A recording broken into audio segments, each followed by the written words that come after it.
Hello friends, welcome to my YouTube channel MSA tutorial studio. So कैसे हो आप सब लोग? I hope you all are doing great, taking care of your parents, family members and your divers to.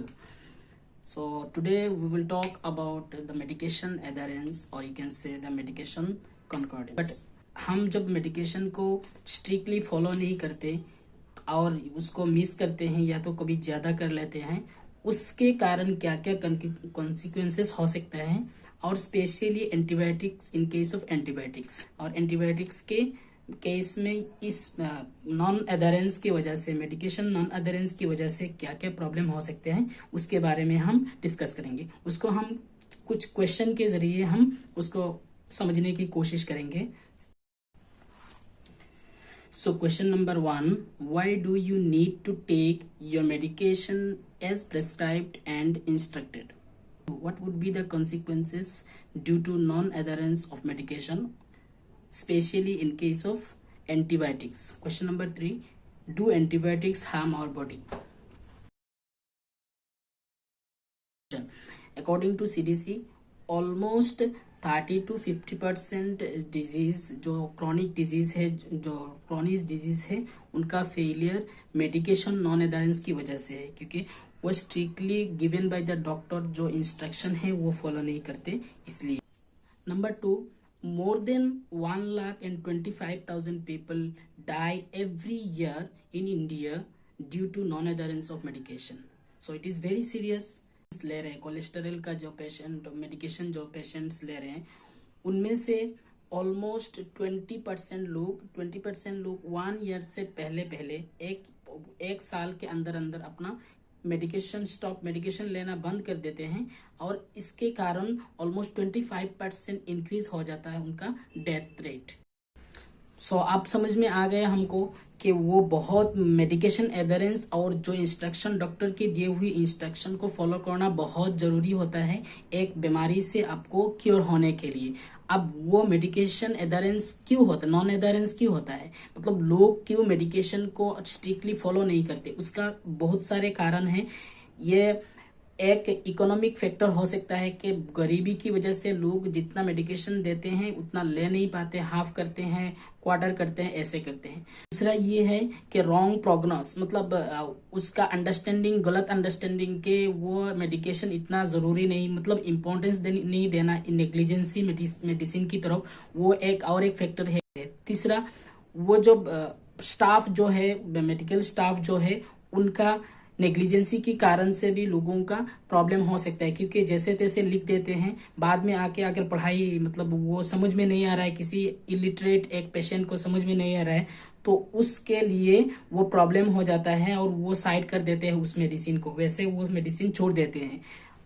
और एक है failure to inspire confidence, मतलब जो पेशेंट को कॉन्फिडेंस नहीं होता है डॉक्टर पर या तो कम्युनिटी फार्मासिस्ट पर, के वो मेडिसिन अपने बीमार को सही ढंग से समझ पाया कि नहीं, वो जो साइकोलॉजिकल फैक्टर है उसकी वजह से कभी कभार डॉक्टर छोड़ देता है, बोलते हैं कि ये डॉक्टर से लिया वो इतना काम नहीं करेगा शायद, इसलिए साइड कर देते हैं। ये एक साइकोलॉजिकल फैक्टर है। और एक फैक्टर है जो एक्सेसिबिलिटी, तो हमारा जो रिमोट एरिया है उस एरिया में हमारा एक्सेसिबिलिटी बहुत कम मिलता है। अगर एक प्रेस्क्रिप्शन में 10 मेडिसिन दिया जाए या 5 मेडिसिन दिया जाए, उनमें से 2 मिलेगा, 3 नहीं मिलेगा, जो 2 मिलेगा वही खा लेंगे, 3 को छोड़ देंगे। उसकी वजह से हमारा मेडिकेशन नॉन एडहेरेंस हो जाता है। और एक मेन फैक्टर ये है कि आजकल डॉक्टर बहुत ज़्यादा मेडिसिन एक साथ लिख देते हैं, मतलब लिखते हैं, कंबाइंड जो मेडिसिन है वो कम करते हैं। ये ड्यू टू सम रीज़न हो सकता है किसी कंपनी का, ये भी एक सच है, हकीकत है कि कंपनियां स्पॉन्सर करते हैं, कुछ भी लिखने लगते हैं, ये सब चीज़ में हमारा प्रॉब्लम होता है। तो ये और एक फैक्टर है कि बहुत ज़्यादा मेडिसिन एक साथ प्रेस्क्राइब कर देना, ये एक नॉन एडहेरेंस का पार्ट है। और उसको सोल्यूशन करने का बहुत सारे तरीका है। एक तो ये है कि उसको टाइमिंग लगाओ, किसी काम के साथ एक मेडिसिन को जोड़ लो, ये एक सिस्टम हो सकता है। दूसरा है फार्मेसी जो है, फार्मासिस्ट का बहुत बड़ा इंपॉर्टेंट रोल होता है, काउंसलिंग करना पेशेंट को, स्पेशली इलिटरेट पीपल को, और कल्चरल बैरियर जो है उसको खत्म करना। काम है। और उसके अलावा सबसे बड़ा जो है वो है एजुकेशन। अगर आपको इस डिजीज का प्रॉब्लम और सिवियरिटी पता होगा तो आप उस डिजीज के बारे में, आप उस डिजीज को इग्नोर नहीं करेंगे, आप उस डिजीज के बारे में जितना मेडिसिन लिखा गया लेने की मतलब कोशिश करेंगे। ये और एक फैक्टर है। नंबर सेकंड क्वेश्चन, क्या होगा अगर हम मेडिसिन को बीच में छोड़ देंगे, पूरा कंप्लीट कोर्स नहीं करेंगे तो क्या होगा, हमारा खराब मतलब क्या प्रॉब्लम हो सकता है अगर हम किसी मेडिसिन को, किसी एक डोजेज को स्टार्ट किया और बीच में छोड़ दिया, तो उसका बहुत गलत इंप्रेशन हमारे बॉडी में पड़ सकता है। स्पेशली एंटीबायोटिक्स के केस में होगा, जो अलाइव बैक्टीरिया बाकी मतलब बाकी जो बैक्टीरिया रह जाएंगे, एक दो बैक्टीरिया भी सही, कुछ बैक्टीरिया तो बाकी रह जाएंगे, वो बैक्टीरिया उस डिजीज के अगेंस्ट में एक रेजिस्टेंस क्रिएट कर देगा, एक रेजिस्टेंस डेवलप कर देगा, और बाद में फिलहाल के लिए उस वक्त के लिए वो बीमारी थोड़ा, वो इन्फेक्शन थोड़ा कम हो जाएगा उस बैक्टीरिया का, लेकिन थोड़ी देर बाद वो फिर दोबारा लौट के वही बीमारी, वही इन्फेक्शन हो जाएगा। नेक्स्ट टाइम जब उस बैक्टीरिया से इन्फेक्शन होगा तो वो ड्रग्स उस बैक्टीरिया के अगेंस्ट, उस डिजीज के अगेंस्ट में काम नहीं करेगा और वो पूरा रेजिस्टेंस हो जाएगा। थोड़ा इग्नोरेंस की वजह से आपको क्या होगा, वो रेजिस्टेंस क्रिएट हो जाएगा और नेक्स्ट टाइम के लिए आप उस मेडिसिन को बार बार लेते रहोगे, लेकिन उसका क्यूरेशन नहीं होगा। इसलिए हम कभी कभार ऐसे बोलते हैं कि ड्रग्स में फीवर को लिया, ये कॉफ हुआ, थ्रोट में स्टीविंग, ये सब जितना बीमारी बैक्टीरियल इन्फेक्शन है, कभी कभार हम मेडिसिन तो लेते हैं लेकिन इन्फेक्शन तो वैसा ही रहता है। तो इसलिए ये बहुत जरूरी है, जब मैक्सिमम मिनिमम वो 5 दिन का जो एंटीबायोटिक्स का कोर्स रहता है वो करना। यही सेम चीजें anti fungal, anti viral, anti protozoal जो डिजीज है, मतलब जो एंटी प्रोटोजियल जो ड्रग्स है, उन सब में भी वही फॉर्मूला अप्लाई होता है।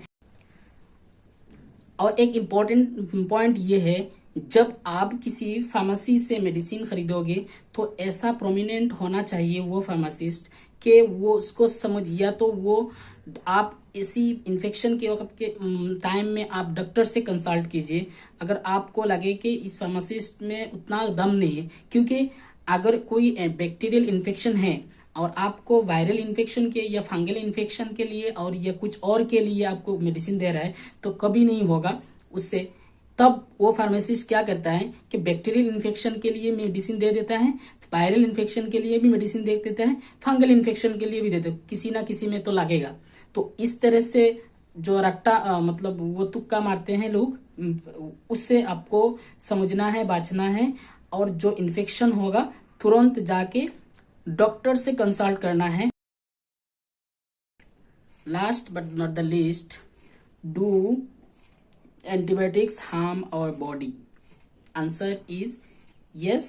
If it's yes, it harms our body, because when we take the antibiotics, all the bacteria which are good bacteria for us, there are so many bacteria which are called good bacteria which are beneficiary to us, they get exposed to this bacteria antibiotic.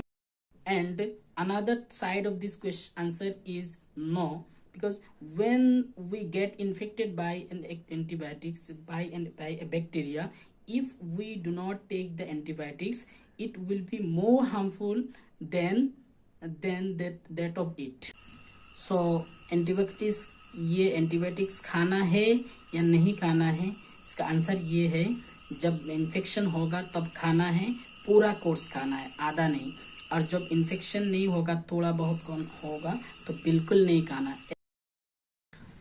सो ये था आज का video यहाँ तक। Next video में हम और किसी एक डिजीज़ के बारे में जो बहुत ज़रूरी है उसके बारे में जानना, वैसा एक डिजीज़ के बारे में आपके सामने इन्फॉर्मेशन लेके आऊँगा। तब तक के लिए आप स्वस्थ रहिए, अपना ख्याल रखिए, अपने पेरेंट्स का ख्याल रखिए, और जितना हो सके एक दूसरे को मदद कीजिए। Thank you so much.